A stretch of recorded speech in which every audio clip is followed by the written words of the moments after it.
Ven, Espíritu Santo, llena los corazones de tus fieles y enciende en ellos el fuego de tu amor. Envía a tu Espíritu y serán creadas todas las cosas, y renovarás la faz de la tierra. Oremos. Oh Dios, que has instruido los corazones de tus fieles con luz del Espíritu Santo, concédenos que sintamos rectamente con el mismo Espíritu y gocemos siempre de su divino consuelo. Por Jesucristo, nuestro Señor. Amén. Número 2822 del Catecismo de la Iglesia Católica. Hágase tu voluntad en la tierra como en el cielo.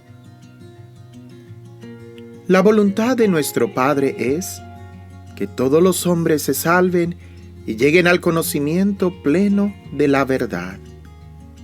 Él usa de paciencia, no queriendo que algunos perezcan. Su mandamiento, que resume todos los demás y que nos dice toda su voluntad, es que nos amemos los unos a los otros como Él nos ha amado. Él nos ha dado a conocer el misterio de su voluntad, según el benévolo designio que en Él se propuso de antemano, hacer que todo tenga a Cristo por cabeza. A Él, por quien entramos en herencia, elegidos de antemano según el previo designio del que realiza todo conforme a la decisión de su voluntad. Pedimos con insistencia que se realice plenamente ese designio de benevolencia en la tierra como ya ocurre en el cielo. En Cristo, y por medio de su voluntad humana, la voluntad del Padre fue cumplida perfectamente y de una vez por todas. Jesús dijo al entrar en el mundo: «He aquí que yo vengo, oh Dios, a hacer tu voluntad». Solo Jesús puede decir: «Yo hago siempre lo que le agrada a Él». En la oración de su agonía, acoge totalmente esta voluntad: «No se haga mi voluntad sino la tuya». He aquí por qué Jesús se entregó a sí mismo por nuestros pecados según la voluntad de Dios. Y en virtud de esta voluntad somos santificados, merced a la oblación de una vez para siempre del cuerpo de Jesucristo. Jesús, aun siendo hijo, con lo que padeció, experimentó la obediencia. Con cuanta más razón la deberíamos experimentar nosotros, criaturas y pecadores, que hemos llegado a ser hijos de adopción en Él. Pedimos a nuestro Padre que una nuestra voluntad a la de su Hijo para cumplir su voluntad, su designio de salvación para la vida del mundo.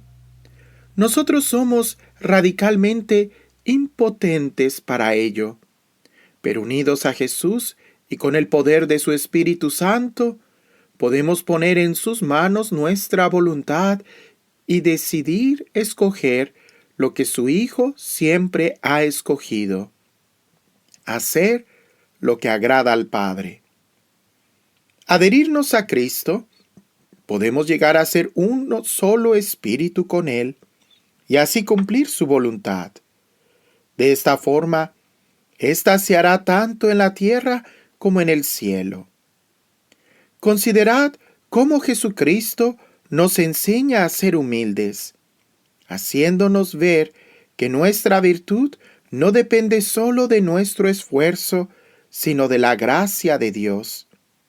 Él ordena a cada fiel que ora, que lo haga universalmente, por toda la tierra, porque no dice que tu voluntad se haga en mí o en vosotros, sino en toda la tierra, para que el error sea desterrado de ella, que la verdad reine en ella, que el vicio sea destruido en ella, que la virtud vuelva a florecer en ella, y que la tierra ya no sea diferente del cielo.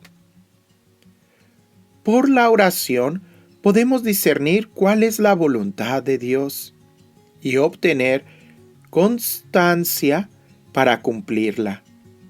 Jesús nos enseña que se entra en el reino de los cielos, no mediante palabras, sino haciendo la voluntad de mi Padre que está en los cielos. Si alguno cumple la voluntad de Dios, a ese le escucha. Tal es el poder de la oración de la Iglesia en el nombre de su Señor, sobre todo en la Eucaristía.